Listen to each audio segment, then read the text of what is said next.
Hey guys, welcome back to Prep Humanities. Hope you all are doing well. آج کے اس lecture video میں ہم کور کرنے جا رہے ہیں ماڈرن اپروچز اور ہم دیکھیں گے کہ بیہیویئرلزم کیا ہے اور اس کے ڈفرینٹ فیچرز کیا ہے جو ڈیوڈ ایسٹن نے دیے ہیں. اگر آپ نے ہماری پریویس ویڈیوز نہیں دیکھی ہے تو جا کے چیک کر لیجئے. ان میں ہم نے پورا کا پورا ٹریڈیشنل اپروچ جو ہے فلی کور کر لیا ہے. Now let's get started with the modern approach. Modern approach to study the political science. ہم ان سارے اپروچز کو کہیں گے جو ایمرج ہوئی تھی second half of 20th century یا ورلڈ وار سیکنڈ کے بعد.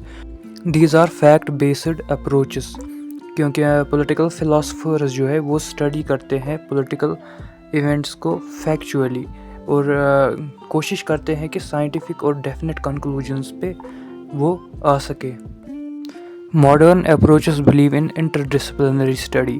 انٹرڈسپلنری اسٹڈی مینس کسی سبجیکٹ کو اسٹڈی کرنا in relation with other social science subjects like sociology, history, economy etcetera. Modern approach کا مین ایم جو ہے وہ یہ ہے کہ نارمیٹیوزم کو جو ہے ریپلیس کرنا ہے with empiricism in political science. Modern approaches to study political science میں آتے ہیں بیہیویئرل اپروچ اور post behavioural approach. Now let's talk about behavioral approach اور behavioralism. چارلز مریم بیہیویئرلزم یا بیہیویئرل اپروچ کے فادر مانے جاتے ہیں. بیہیویئرلزم جو ہے وہ ایڈوکیٹ کرتا ہے study of politics in a scientific manner. جو کور آئیڈیا ہے behind the development of this particular approach وہ یہ ہے کہ پولیٹیکل سائنس کو ایک پیور سائنس ہم کیسے بنا سکتے ہیں. کرک پیٹرکسن کا یہ ماننا ہے کہ ٹریڈیشنل اپروچ جو ہے وہ ایکسیپٹ کرتا ہے انسٹیٹیوشنس کو as basic unit of analysis in political science, لیکن بیہیویئرل اپروچ جو ہے وہ کنسیڈر کرتا ہے behaviour of individual as basic unit of analysis in political science یا political situations. Behavioralism denotes a complete change in the discipline of political science. Behavioralism جو ہے وہ ڈینوٹ کرتا ہے complete change in political science. اس نے ایک perspective ہی change کر دیا to look at the discipline of political science. جب ہم میتھڈ ہی چینج کرتے ہیں تو basic assumptions, goals, methodology, nature اور اسکوپ میں بھی چینج آ جاتا ہے. بیہیویئرلزم کو اکثر کہا جاتا ہے کہ it's a revolution in political science, حالانکہ کچھ اسکالرس اسے یہ بھی کہتے ہیں کہ اٹس اے موومنٹ، ایک موومنٹ کی طرح یہ پولیٹیکل سائنس میں آیا ہے. فار ایگزامپل ہین ایولا وہ یہ کہتے ہیں کہ behaviouralism is a renaissance movement and not a revolution. Now let's see the features of behavioralism given by David Easton. David Aston نے 8 فیچرز دیے ہیں بیہیویئرلزم کے، جن کو اس نے یہ بھی کہا ہے کہ یہ فاؤنڈیشن سٹون ہے بیہیویئرل اپروچ کے. نمبر 1 ریگولرٹیز. ایسٹن کا یہ ماننا تھا کہ پولیٹیکل بیہیویئر جو ہے وہ ایگزیبٹ کرتا ہے patterns of regularities that can be observed and analyzed. مطلب ایسٹن یہ کہتا تھا کہ ہم جو ہے ہیومن بیہیویئر میں ریگولرٹیز آبزرو کر سکتے ہیں، لیکن یہ کنٹراسٹ کرتا ہے ود ریشنل ویو کہ human behaviour is too unpredictable for scientific study. یعنی کہ جو ٹریڈیشنلسٹس بھی ہے نا وہ بھی یہی بلیو کرتے ہیں کہ ریگولرٹیز جو ہے وہ پاسبل نہیں ہو سکتی ہے ایک ہیومن کے بیہیویئر میں، کیونکہ there is no guarantee that person will behave in a similar manner جیسے وہ پہلے کنڈیشنز میں کر چکا ہے. Number 2 is verification. According to Easton, theories in political science must be verifiable through empirical data. یعنی کہ ایسٹن کا یہ ماننا ہے کہ تھیوری جو پولیٹیکل سائنس میں دی جاتی ہے وہ ویریفائیبل ہونی چاہیے تھرو امپیریکل ڈیٹا. ویریفیکیشن جو ہے وہ انشور کرتا ہے کنکلوژنز جو ہے وہ آبزرویبل ایویڈنس کے بیس پر ہو، ناٹ جسٹ تھیوریٹیکل اسپیکولیشن. لیکن ٹریڈیشنلسٹس جو ہے وہ یہ آرگیو کرتے ہیں کہ ویریفیکیشن جو ہے اس سے